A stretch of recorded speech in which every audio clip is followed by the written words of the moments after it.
File in this October 15, 2017, file photo, Whitefish Energy Holdings workers restore power lines damaged by Hurricane Maria in Barceloneta, Puerto Rico. The Federal Emergency Management Agency said October 27 it had no involvement in the decision to award a $300 million contract to help restore Puerto Rico's power grid to a tiny Montana company in Interior Secretary Ryan Zink's hometown.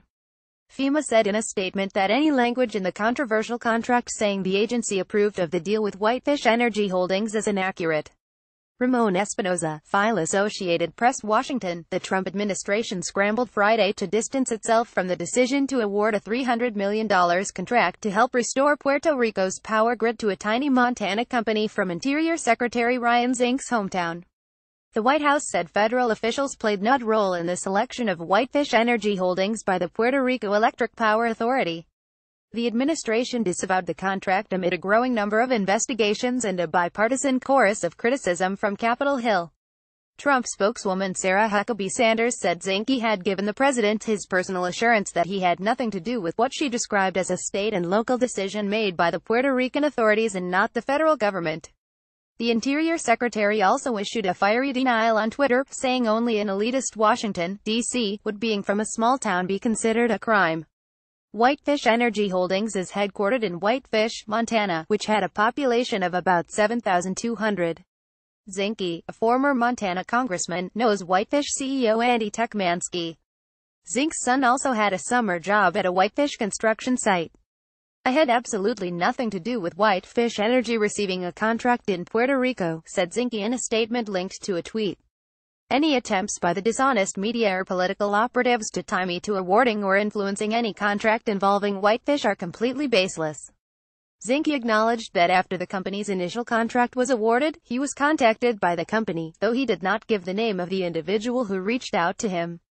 Zinke said he took no action and that all relevant documents would be disclosed to appropriate officials. "I welcome any and all investigations into these allegations," Zinke said. The Department of Homeland Security's Inspector General, an agency WATCOG, confirmed Friday that federal auditors will review the Whitefish contract. As part of their standard procedure, they will conduct vetting to look for the presence of any inappropriate relationships, said Arlen Morales, a spokeswoman for the Inspector General's office. The Federal Emergency Management Agency, which is part of Homeland Security, said it has not approved any reimbursement requests from the utility for money to cover ongoing repairs to the island's power grid following Hurricane Maria. FEMA said in a statement that any language in the controversial contract saying the agency approved of the deal with Whitefish is inaccurate. The contract said the utility would not pay costs unallowable under FEMA grants, but it also said, the federal government is not a party to this contract. The agency said its initial review raised significant concerns about how Whitefish got the deal and whether the contracted prices were reasonable. The two-year-old company had just 2 employees when the storm hit September 20. It has since hired more than 300 workers. A price list attached to the Whitefish contract reviewed by the Associated Press sets rates for both workers and equipment to be paid by the utility: $20,277 an hour for a heavy-lift Chinook helicopter, $650 an hour for a large crane truck, $322 an hour for a foreman of a power line crew, $319 an hour for a journeyman lineman, and $286 an hour for a mechanic. Each worker also gets a daily allowance of $80 for food, $332 for a hotel room, and $1,000 for each flight tour from the mainland. Multiple congressional committees have opened investigations into the deal, the terms of which have triggered questions from both Republicans and Democrats.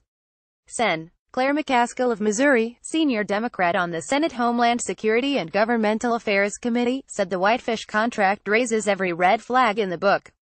Democrats also raised questions about the role of HBC Investments, a key financial backer of Whitefish Energy. The Dallas-based company's founder and general partner, Joe Colonnetta, has contributed thousands of dollars to Trump and other Republicans, including Energy Secretary Rick Perry, a former Texas governor, and Texas Sen's John Cornyn and Ted Cruz. Colonnetta also gave to Trump's inauguration. Whitefish spokesman Chris Guillaumes called Colonnetta's political donations irrelevant. The company said it would cooperate with any information requests from federal authorities.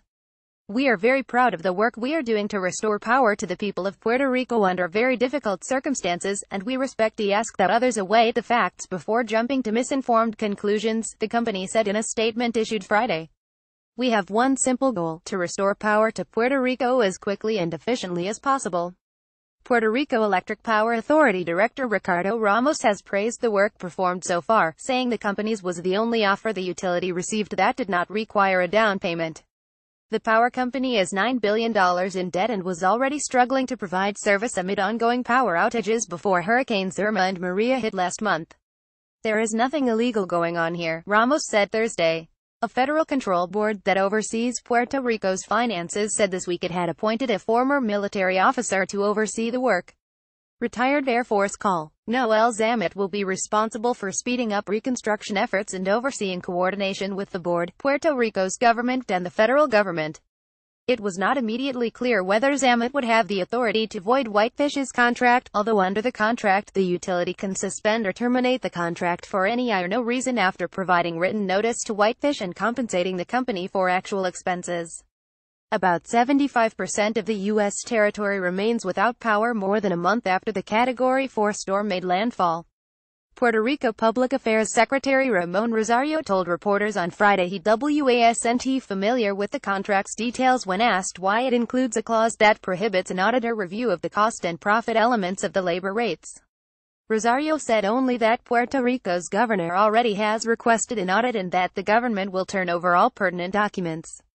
There obviously needs to be transparency, Rosario said. If anyone did anything illegal, let them fry in jail, Associated Press writers Danica Cotto in San Juan, Puerto Rico, Ben Fox in Miami and Ken Thomas in Washington contributed to this report, Follow AP environmental writer Michael B. Secker at http://twitter.com. Copyright 2017 The Associated Press. All rights reserved. This material may not be published, broadcast, rewritten or redistributed.